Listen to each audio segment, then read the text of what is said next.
We don't have another day, another time, another place. When we think about the things that make community and makes communities thrive, It's gotta be now.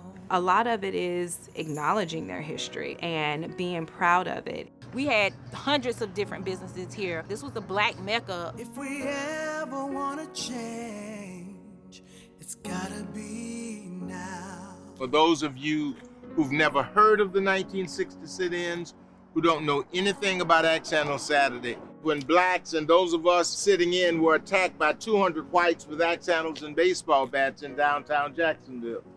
It's gotta be now. Being a Jacksonville girl, I feel like we don't, as a city, do a very good job of telling our own story. OutEast is the last African-American community in Jacksonville that has not been displaced by gentrification. However, this community has also not seen any major infrastructure investment in almost 60 years. This is the corridor that our fans have to drive through on game day. If you don't have a thriving OutEast community, we don't have a thriving Jacksonville. I am Suzanne Pickett. Welcome OutEast.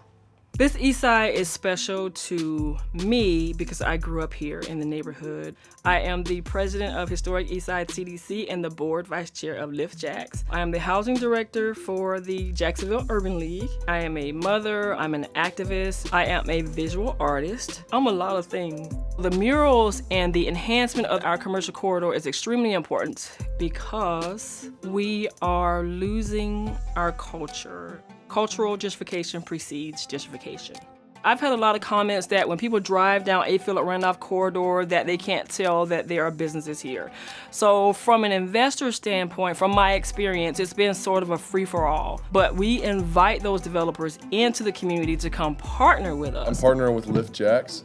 So they work in the east side right here, out east. It's a cool initiative trying to revitalize the community. Our mission is to eradicate generational poverty in Jacksonville. At first, we were a group of outsiders that came in and we thought that out east would be a great place to work for a couple reasons. One, really strong community leadership, and then momentum around the neighborhood, all the investment. We thought there was an opportunity to bring that into the neighborhood in a way that would benefit community leaders. When we approached community leaders to ask them, would you like to partner back with us?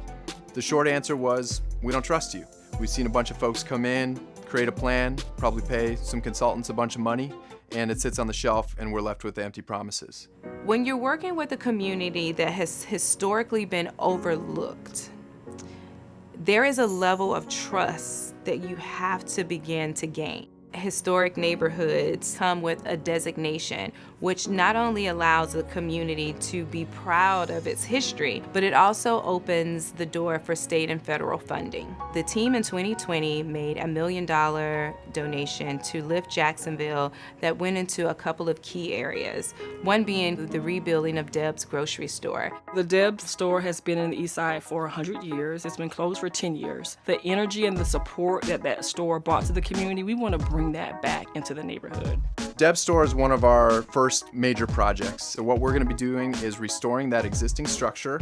It's going to be preserved in a historical fashion, and we're building on a building right next to it too.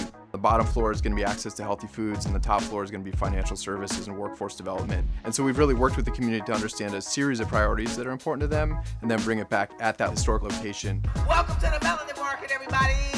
Melanin Market is one of the marquee markets that we have each quarter. We will have about 200 vendors presenting everything from custom shoes to jewelry to food, live music, art. It's just a day of family fun on the Ave.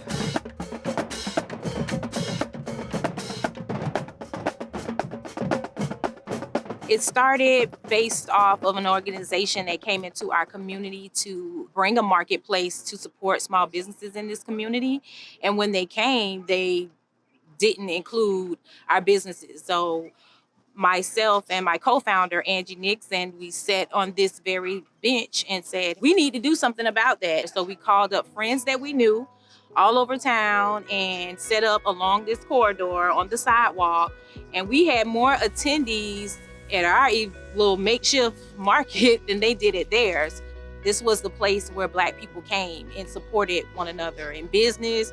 We had hundreds of different businesses here on this corridor. So now that all the development is happening blocks away from us and people are really trying to get in and be a part of the land of milk and honey. We love our relationship with the Jaguars. They're very supportive. Like right now we have a mural project that's going on that the Jaguars are helping support. They're very big supporters of the melanin market. They're always out here each time that we're having events, and they're a part of our revitalization projects that we have as well. The Jaguars have been really great in our efforts. They partner almost in every aspect of our work. In healthcare, community wellness, long-term economic vitality, education, and of course, arts and culture.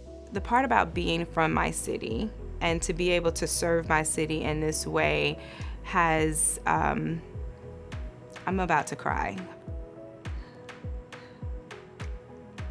When I get to walk back into my high school, or I get to walk into neighborhoods like OutEast that really do look a lot like the neighborhood that I grew up in, and I get to use the power of the NFL and I get to use the power of the Jags to represent my city and to get people to love my city the way I do and to see the good in it. Those are the things that I love about it. Those are the things that sport does. It was in the plan, the 20-year plan was to tear it all down. We're going to build from this foundation and make it a better community. My visions for OutEast is their kids have safe parks to play in, that they have homes that they can pass down to the next generation, that they have access to healthy foods and healthcare systems.